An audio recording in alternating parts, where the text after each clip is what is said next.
Assalamualaikum warahmatullahi wabarakatuh. Perkenalkan, nama saya Aisyah Sarah. Saya dari kelas E, Fakultas Hukum. Saya akan menjelaskan tentang sejarah perkembangan bahasa Indonesia.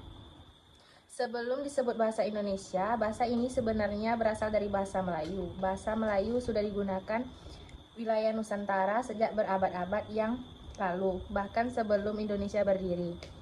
Karena letak Indonesia yang strategis di jalur perdagangan, banyak pedagang dan berbagai negara datang ke sini, seperti dari Arab, India, Cina, dan Eropa. Mereka berinteraksi dengan penduduk setempat, dan bahasa Melayu digunakan sebagai bahasa perantara supaya semua orang bisa saling mengerti. Selain itu, bahasa Melayu punya sifat mudah dipelajari, tidak memiliki Selain itu, Melayu juga punya sifat mudah dipelajari, tidak memiliki tingkat bahasa seperti bahasa Jawa atau Sunda, dan cukup sederhana dalam struktur katanya. Itulah sebabnya bahasa ini cepat menyebar ke berbagai wilayah di Nusantara. Ketika Belanda menjajah Indonesia, mereka menjadikan bangsa Indonesia sebagai resmi di pemerintahan dan pendidikan. Namun, hanya ke kalangan tertentu yang bisa mempelajari, biasanya orang Belanda atau kaum terpelajar. Sementara itu, bahasa Melayu tetap digunakan di kalangan masyarakat biasa dan di surat kabar atau sekolah-sekolah non-pemerintahan. Salah satu contoh penting adalah Balai Pustaka, lembaga penerbitan yang berdiri pada masa penjajahan Belanda.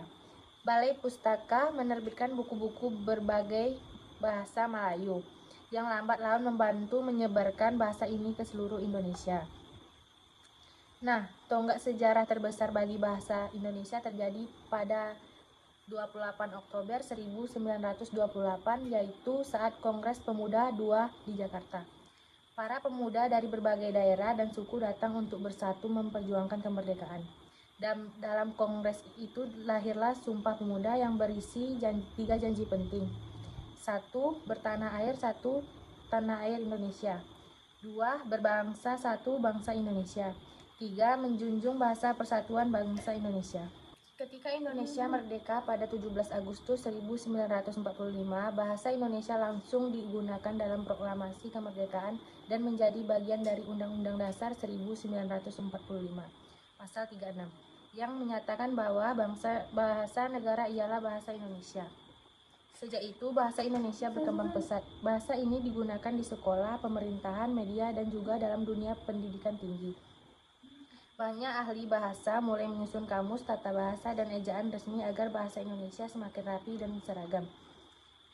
Tahun 1947, ejaan Soewandi menggantikan bahasa Indonesia. Beberapa perubahan penting dalam sejarah ejaan bahasa Indonesia antara lain: tahun 1947, ejaan Soewandi menggantikan ejaan Van Opsijen.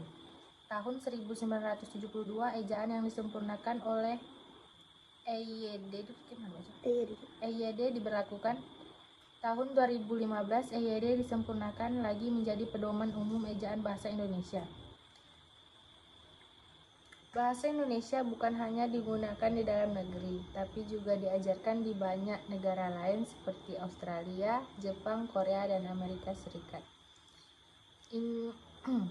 Ini membuktikan bahwa bahasa Indonesia semakin dikenal di dunia internasional. Selain itu, perkembangan teknologi juga memengaruhi cara kita berbahasa. Kita sering menemukan kata-kata baru atau istilah serapan dari bahasa asing seperti online, upload, streaming, dan sebagainya. Namun, kita juga punya pedanan dalam bahasa Indonesia seperti daring, unggah, dan siaran langsung. Jadi bisa kita simpulkan bahwa bahasa Indonesia berkembang dari bahasa Melayu, tumbuh bersama semangat persatuan para pemuda, dan akhirnya menjadi bahasa nasional kita.